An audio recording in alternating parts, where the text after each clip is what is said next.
ask you one more about Chelsea because they have been the headline news this week, Werner. Ben Chilwell is the third, and he's the one that seems to be a little bit different in this thing. Is this the one that would really take them over the line? It's the one that they seem to want most. The left back has been a real problem role for Chelsea in so many ways. Yeah, I mean, I wrote a piece back in January, I think, saying that Chelsea were going to really prioritise a left back in the next transfer window. It's an interesting one because you think back to the start of the season and Emerson was doing really well, and actually people were really raving about him. But it sort of fell away there, and Marcos Alonso coming towards the end of his time at Chelsea. So left back is definitely something that Chelsea are prioritising. And Chilwell, again, as I wrote a few months ago, is the man that they want through the door. The big problem is, does Ben Chilwell really give them much value for money? I mean, Leicester City really have got no reason to sell Chilwell. They've got big ambitions of their own. And you've seen before that Leicester really do hold out for the money that they want on players. So you think back to Harry Maguire, they said, we want 80 million for Harry Maguire, and United tried playing him off and trying to make other offers, and in the end they ended up paying what Leicester wanted. Danny Drinkwater, Riyad Mahrez, they all ended up going for big money. Ben Chilwell at £80 million, that is a hell of a statement. That's a big amount of money for a player who's been a very, very good player for Leicester, been a very good servant, but he's not. That's a kind of money you'd be looking. If you're saying, like we said, 100 million for Kai Havertz euros, that's not that much more than a Ben Chilwell for 80 million.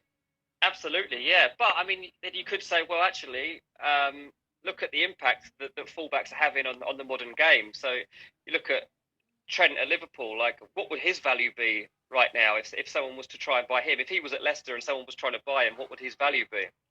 And I think that Leicester realise that they've got a very, very valuable asset, and I think they've also got a target replacement lined up if Chilwell does go, because I'm told that Kieran Tierney at Arsenal is somebody that they are really fond of, and that they actually think they could sign Tierney if they lose Chilwell. So it'll be interesting to see whether they manage to do that. But yeah, Chilwell at £80 million will be one to watch. I'm not wholly convinced that they'll actually get that fee, but even if it dropped to £60 million, that's still a lot of money. Yeah, it's obviously Tierney knows Brendan Rodgers from their time together at Celtic. Let's flip things over to Barcelona, where Lautaro Martinez has been a big feature in these comments. Is this one on? Is this one the one that he seems to be the one that Barcelona fans want? Is it plausible?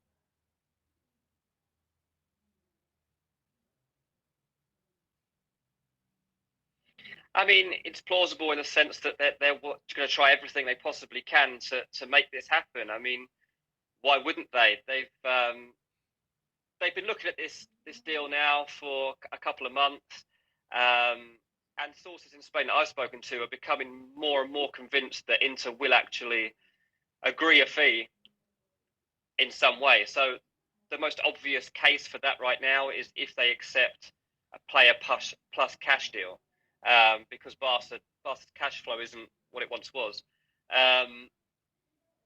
Depends what kind of player you're going to be offering the other way. I think that this deal will run on a little while. I think it's going to drag out because of the complications over the fee that Inter are going to want and what kind of player they need in return. But, from Barca's point of view, you can understand exactly why they would want this player. He's 22, scores basically a goal every other game. And the prospect of this lad linking up with Messi is just unreal. So definitely take it seriously. It's interesting. Recently, I've noticed that the Neymar rumours are starting to creep back, though. They never go away. Barca just can't resist the temptation to maybe go for Neymar again and try and get him through the door. Seems to be every time. Yeah, every time. It just about disappears and then it's back. I think that's as much as Neymar wanting to get back there as much as anything, to be honest. But Martinez, Lautaro, I'd say is definitely keen on this. But also, I just think it's a really good fit, and I hope that actually it does happen, because it'd be really exciting. Is there any kind of word on what the players going the other way might, or who the players the other way might be, or is that still something that's very much up for debate at this point? Well, the interesting thing about it is that Barcelona seemingly have pretty much everyone available right now. If your name's not Messi, pretty much you're up for grabs, which is interesting. I know I saw a story the other day saying that